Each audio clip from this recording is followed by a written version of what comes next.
Donald Trump has spent years telling Americans that he's untouchable, that rules bend around him, that institutions exist to serve him, not constrain him. But last month, reality intervened in a very literal way. His private jet, his gold-plated Boeing 757, the flying symbol of his wealth, dominance, and political brand, was grounded by the Federal Aviation Administration. And the timing couldn't have been worse. In the middle of a national campaign tour, with rallies planned, donors scheduled, and momentum carefully choreographed, federal aviation authorities stepped in and said, "No more flying." This wasn't a delay. This wasn't paperwork. This was an emergency grounding. Suddenly, the man who prides himself on being above the system found himself stopped by one of the most rigid regulatory agencies in the federal government. And when Warren Buffett entered the picture, things escalated even further. But to understand why this moment matters, you have to understand what that plane represents and why grounding it sent shockwaves through Trump's campaign and the Republican establishment. Since launching his 2024 presidential campaign in November 2022, Trump's Boeing 757 has been more than transportation. It has been a message. Every landing was theatrical. Every takeoff reinforced the idea that Trump isn't like other politicians. He doesn't ride buses. He doesn't wait in lines. He arrives on a jet, with his name plastered across the side in massive letters. From Iowa caucus events to New Hampshire town halls, from Florida rallies to Texas fundraisers, the plane served as a mobile command center and a constant reminder of power.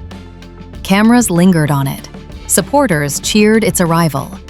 It wasn't just a jet. It was branding at 35,000 feet.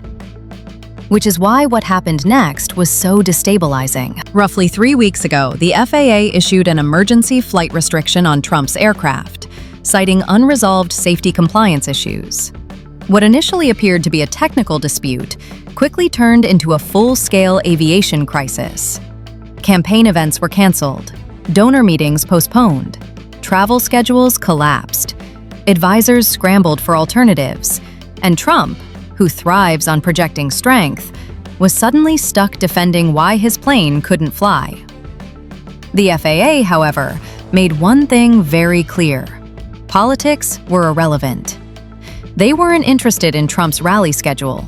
They weren't interested in optics. They were interested in safety and compliance with federal aviation regulations that, according to inspectors, had been ignored for months. It's worth pausing here to state an important reality. The FAA does not ground aircraft casually, especially not planes owned by former presidents. Emergency groundings require documentation, inspection findings, and a clear determination that safety risks are present. This wasn't a whim. It was a regulatory action. Trump didn't see it that way. According to multiple reports from mid-October, Trump reacted with fury when he received notice of the grounding. He immediately framed it as political retaliation, calling it a deep state witch hunt and accusing the Biden administration of election interference. During a conference call with his aviation team, sources described Trump as angrier than they had ever heard him.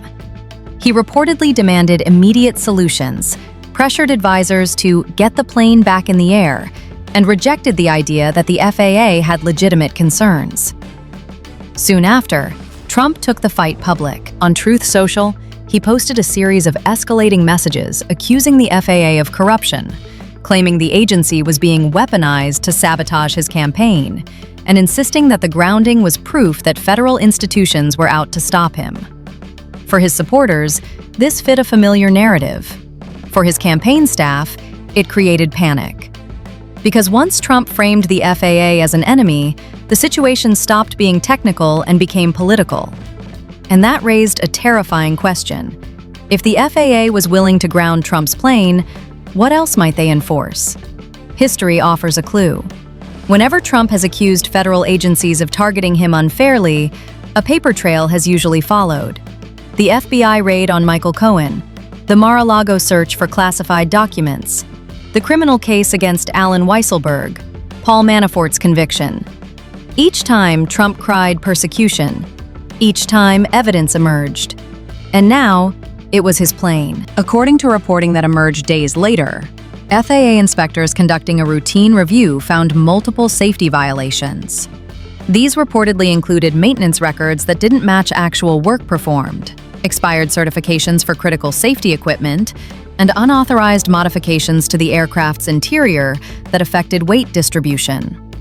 In aviation, weight and balance are not cosmetic issues. They are fundamental to flight safety. The FAA's internal letter reportedly described the violations as posing an immediate risk, not just to passengers and crew, but to people on the ground. That language matters. It's the difference between "fix this soon" and "you're not flying." Trump's aviation team responded aggressively. Rather than grounding the plane voluntarily and addressing the issues, they denied the violations existed. They challenged the FAA's authority. They appeared to assume that political pressure, or Trump's status, would force regulators to back down. At first, Trump embraced this strategy. He has always favored confrontation over concession. But as days turned into weeks, the costs became unavoidable. Campaign stops in battleground states were quietly canceled. High-dollar donors expecting private fundraisers were told Trump couldn't make it. Images of Trump flying commercial or using smaller chartered aircraft circulated, undercutting the carefully curated image of dominance. Public opinion shifted. Polling showed growing frustration with what looked like another example of Trump refusing to follow rules that apply to everyone else.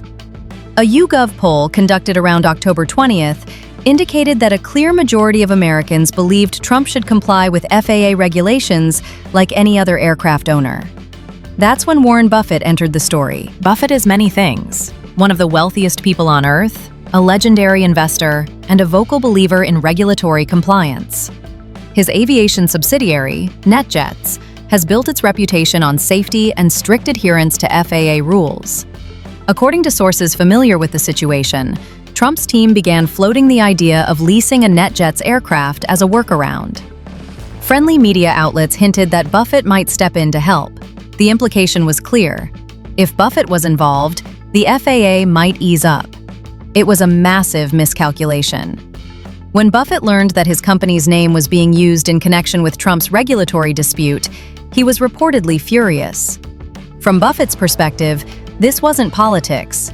It was an attempt to leverage his reputation to bypass safety enforcement. Days later, Buffett made his position unmistakably clear. In a public statement, he said Berkshire Hathaway and NetJets would not provide aircraft services to any individual or organization currently in violation of FAA safety regulations. Safety, he emphasized, was non-negotiable. For a man known for restraint, it was a rare moment of public anger. Buffett didn't mention Trump by name, but the message was unmistakable. Don't drag my company into your fight with regulators. This left Trump trapped. His plane remained grounded, his workaround evaporated, and every option left required something Trump hates: admitting error. He now faced two choices: continue fighting the FAA, keeping the plane grounded indefinitely while his campaign suffers, or comply with safety regulations, fix the violations, and implicitly acknowledge that the FAA's concerns were legitimate. Either path carried political risk. Within his base, hardliners accused him of not fighting hard enough. Among donors, anxiety grew about increased scrutiny. And inside the campaign, frustration mounted as logistics became harder by the day. The situation escalated further when Trump's primary rivals seized the opening. Florida Governor Ron DeSantis, who had largely avoided direct attacks, criticized Trump's chaos and questioned his competence. When you're running for president, you should be able to keep your plane in the air legally, he said. Even Vivek Ramaswamy, typically one of Trump's defenders, expressed concern, arguing that leaders should be able to operate within the system if they want to change it. Then the Department of Transportation weighed in. In a carefully worded press conference, Secretary Pete Buttigieg reiterated that FAA safety rules apply to everyone equally. He avoided naming Trump, but emphasized that safety enforcement is a legal obligation, not a political choice. Shortly after, the Aviation Safety Board released preliminary findings that reportedly described Trump's aircraft operation as showing willful non-compliance. In regulatory language, that's devastating. It suggests not oversight or misunderstanding, but deliberate disregard. Legal experts from across the political spectrum took notice. Even conservative scholars sympathetic to Trump acknowledged that aviation safety law leaves little room for argument. If violations are documented, grounding is mandatory. That's the heart of this story. This isn't about whether Trump is popular or whether the FAA likes him. It's about whether federal safety regulations mean anything when applied to the powerful. Aviation safety is unforgiving by design. There are no carve-outs for wealth or status. The same rules apply whether you're flying a Cessna or a luxury Boeing. If political pressure can override documented safety violations, the system collapses. That's why this moment matters far beyond campaign logistics. If Trump successfully bullies the FAA into backing down, it sets a precedent that regulations are optional for the loudest and richest among us.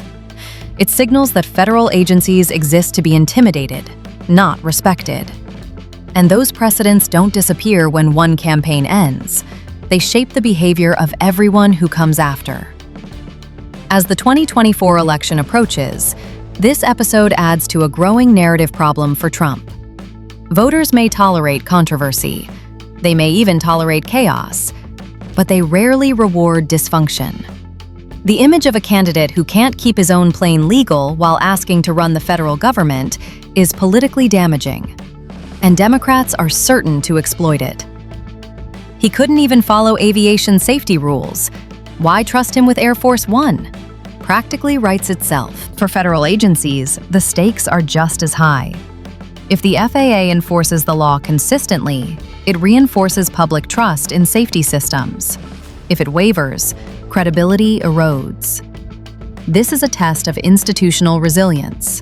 Trump's Boeing 757 sitting idle on the tarmac is more than a campaign inconvenience. It's a symbol. A reminder that even the most powerful figures operate within systems they didn't create and don't control. The coming weeks will determine the outcome. Will Trump comply and fix the violations? Will the FAA hold firm under pressure? Will Republicans distance themselves from a candidate whose chaos is becoming a liability? One thing is certain, this story isn't going away. Because it's not about a plane. It's about whether the rule of law still has altitude in American politics. And right now, that question is very much up in the air.